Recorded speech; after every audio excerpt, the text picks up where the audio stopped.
Archeological Survey of India শেহতীয়াভাৱে এটা নতুন আৱিষ্কাৰ কৰিছে। The present day state of Andhra Pradesh had a maritime center near the banks of Swarnamukhi River around 2000 years ago. এই এক্সকাভেশ্যনটো highlight হৈছে যে এটো ডিসেম্বৰ 2018 চনত আৰম্ভ কৰা হৈছিল। এই আৱিষ্কাৰটোত ভগৱান বিষ্ণুৰ এটা ডাঙৰ প্ৰতিমা খানি পেলাই উলিওৱা গৈছে। The sculpture belongs to Pallava period according to the analysis of headgear and drapery. Also a series of broken terracotta pipes were found. So ইয়াৰ পৰা জানিব পৰা গৈছে যে তেতিয়া ড্ৰেনেজ সিস্টেমটো ভাল আছিল। So far the Archaeological Survey has excavated around 10% of the total site. Ayodhya চহৰে Guinness Bookত নতুনকে নাম অন্তৰ্ভুক্তি কৰিছে। On October 26, 2019, the city of Ayodhya 4 lakh earthen lamps were lit along the banks of Sarayu River. The event was organized by Uttar Pradesh CM Yogi Adityanath. Uttar Pradeshৰ মুখ্যমন্ত্ৰী যোগী আদিত্যনাথে এই অভিলেখটো স্থাপন কৰিছে। গোটেই চহৰখনত 4 লাখ মাটি চাকি জ্বলাই এটা নতুন বিশ্ব অভিলেখ স্থাপন কৰা হৈছে। The Sarayu River flows through the Indian states of Uttar Pradesh and Uttarakhand. It is formed at the confluence of river Karnali and Mahakali. It is a tributary of the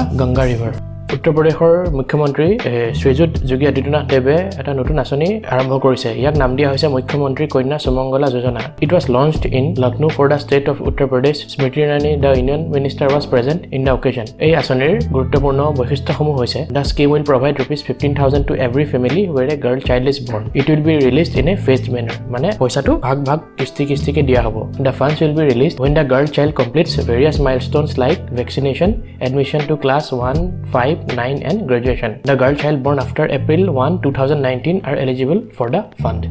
ভাৰতৰ লাডাখত প্ৰথমবাৰৰ বাবে সাহিত্য উৎসৱ উদযাপন কৰা যাব। Ladakh administration is organizing the first ever Ladakh Literature Festival from 29 to 31st October 2019. এই উৎসৱটো উদযাপন কৰা যাব লেহ পেলেচ আৰু চেন্ট্ৰেল এছিয়ান মিউজিয়ামত। ইয়াৰ অবজেক্টিভ হৈছে to celebrate the uniqueness of the region in the fields of literature, art and culture. The first ever Ladakh Literature Festival is going to witness transformation of Ladakh from a division to union territory. During the festival, the screenings of Ladakhi films, discussions on heritage and presentations on history and archaeology of Ladakh will take place.